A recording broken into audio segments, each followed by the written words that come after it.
ఒక్కసారి మాట్లాడండి. మా సమస్యకు పరిష్కారం దొరికే వరకు ఇక్కడ నుంచి అయితే మేమైతే లేయము.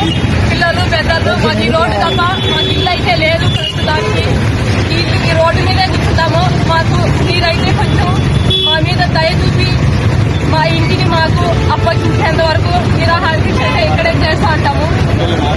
దుర్మార్గులైతే ఎమ్మెల్యే బంధువులని చెప్పుకొని మా ఇల్లంతా రాజే ఈ విధంగా అయితే చేసేశారు.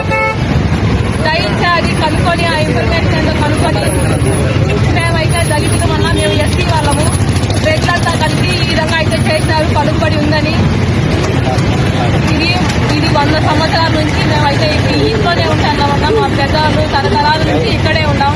రాత్రి 100 మంది వచ్చి మా ఇల్లును అయితే ఇట్లా ధ్వంసం చేసేసి ఇట్లా మా మెల్ల మంగళసూత్రాలు కూడా లాకపోయిన పరిస్థితి అయితే మాకుంది. మాకు ఇంకా ఈ విధంగా చేస్తున్నాం కాబట్టి ఇంకా మమ్మల్ని ఏం చేస్తారో నాకైతే తెలీదు. మాకు ఏం జరిగినా కూడా అంతా వాళ్ళదే బాధ్యత. దయించి వాళ్ళకి సంబంధం లేదు అయినా కాబట్టి మా మీద దయించి ఒకసారి ఈ వారు కంటినైతే మీ మాట కొరకు మేము వెయిట్ చేస్తూ ఉంటామన్నా. ఒక్కసారి మాతో మాట్లాడండి ప్లీజ్ అన్న. పవన్ కళ్యాణ్ సార్ ఒక్కసారి మాతో మాట్లాడండి. మీ మీద తప్ప మాకు ఎవరి మీద అయితే నమ్మకం అనిపించడం లేదు.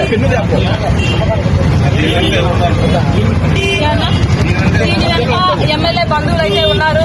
అందరికీ మేమైతే ద్వారకనాథ్ రెడ్డి, శాస్త్రి రెడ్డి, లక్ష్మణ్ రెడ్డి వీళ్ళంతా ఎమ్మెల్యేకి సంబంధించిన వాళ్ళు. మేమైతే దళితులం కాబట్టి మేమేం చేయలేక పెద్ద పెద్దలతో పెట్టి మాకు చేత కాక రాజులే ముసలోళ్ళు ఉన్నాం, పిల్లలు ఉన్నాం, పెద్దవాళ్ళు ఉన్నాం, అందరం ఉన్నామన్నా. ఎమ్మెల్యే బంధువులు ఎందుకు మా కొట్టింది?